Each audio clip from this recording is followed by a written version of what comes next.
For all you folks that normally hit slices off the tee, trying to hit an intentional slice may seem a little silly, but there are situations on the golf course where you do have to play an intentional slice, and I found myself in one here. This tree leans to the right, so it makes it very difficult for me to hit a hook around this tree. So I'm going to play a little left to right fade, or slice, and try to get the ball back on target.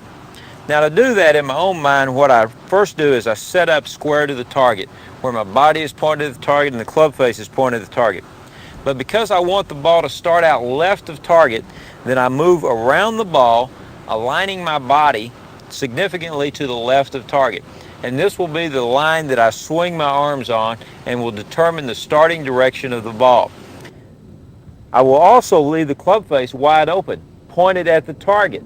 Club face is pointed at the target, but in relationship to my body, it looks wide open. And this will ensure that the ball is going to slice off of that line.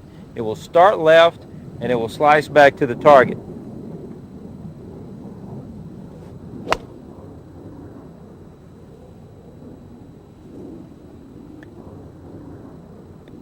Now, if you don't need quite as big a slice as I needed here, all you have to do is keep the club face a little bit square in relationship to your body.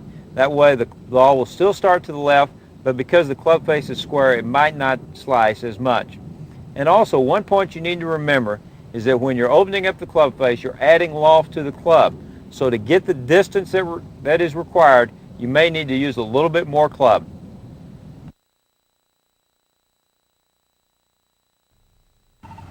Would you look at the mess that I've got myself in now? I guess if you can hook it in, you can probably hook it out. But this is a situation where I've got to play a little bit of a hook. I'm behind the tree. I can't play it left because I've got more trees. I can't go over. The only option is to play a big swinging hook around the trees. Now to do that, what I have to do is, first of all, I'll just pretend that I'm going to line up straight toward the target. Now if I swing on this line, I'm going to hit the ball dead into this tree. So I have to turn my body around to the right to make sure that I swing out to the right, because I've got to get the ball started there. In effect, the ball looks like it's in the back of my stance, but actually what I've done is I have moved around the ball to where I now have my body aligned well to the right. But I've got to make sure that the ball gets back to the target. I don't want to hit a dead straight shot out in the right rough. So I'll keep the club face closed. Actually keep the club face pointed toward the target. So in relationship to my body, the club face is very much closed.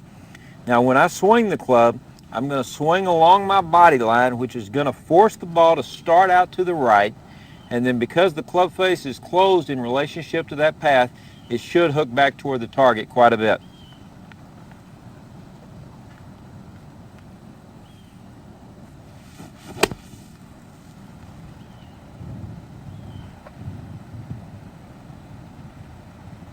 That would be a pretty nice shot.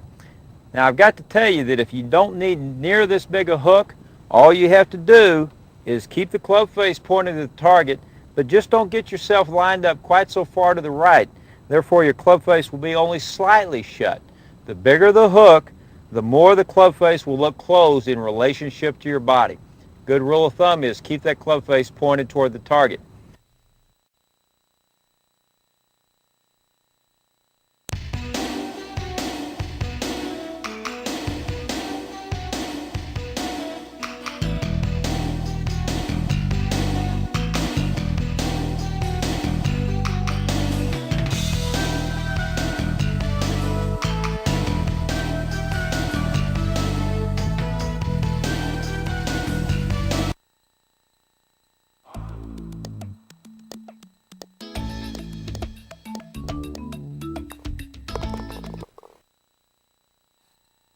Tom, in the final round of the 1992 U.S. Open at Pebble Beach, was there a point prior to your approach shot to the 18th green when you felt you were going to win?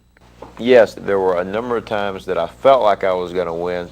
Throughout the entire tournament, I felt like I was going to win. But while I was playing the tournament, and especially in the last round, I would not allow myself the luxury of thinking about the final result.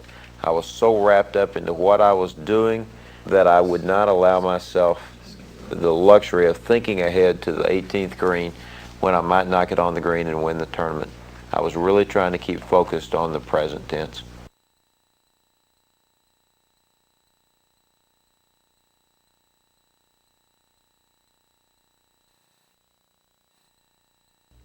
Tom, what were your thoughts following your tee shot into the water on the fifth hole during the final round of the 1989 U.S. Open? You lost the lead and eventually the tournament after that shot.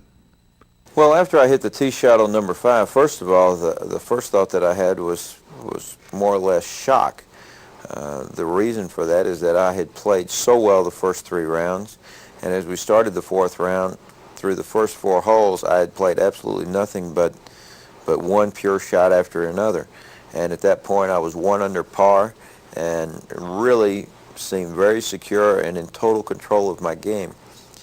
The thing that's interesting about or that I later thought was interesting about the 5th tee shot at the U.S. Open in '89 was that I went through my routine. I had great mental processes, and I really did everything mentally that I was supposed to do. And all of a sudden, I just saw the shot going dead right. I later, in analyzing this thing, realized that there was a flaw in my golf swing, that even though I was in a position to do everything right and I was thinking very well and I went through my routine and I did everything that should have produced a quality golf shot, the flaw in my swing popped up and it produced a shot that was disastrous. After that point, obviously I was a little shaken.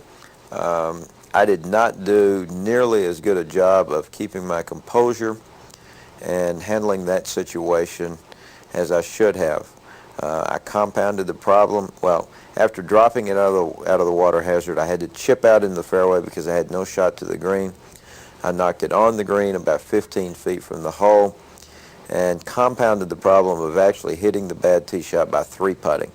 I thought if I could have made the 15-footer and got away with a bogey, that would have been a tremendous boost, and I tried to run the putt by, or I did run the putt by, trying to make it, ran it by about 3 feet and missed it coming back, and so there was a tremendous penalty in knocking the ball in the water, but the lesson that I learned from this, well, a couple lessons, was that first I needed to address my swing mechanics so that the good mental processes, when they were working, would produce good shots.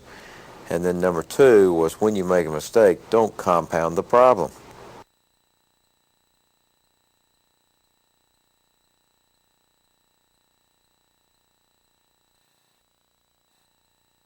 Tom, after more than 20 years of playing professional golf, is it still enjoyable? Yes, golf is still fun. It has always been fun and hopefully always will be. It is a job. I'm very lucky that it is a job that I enjoy so much.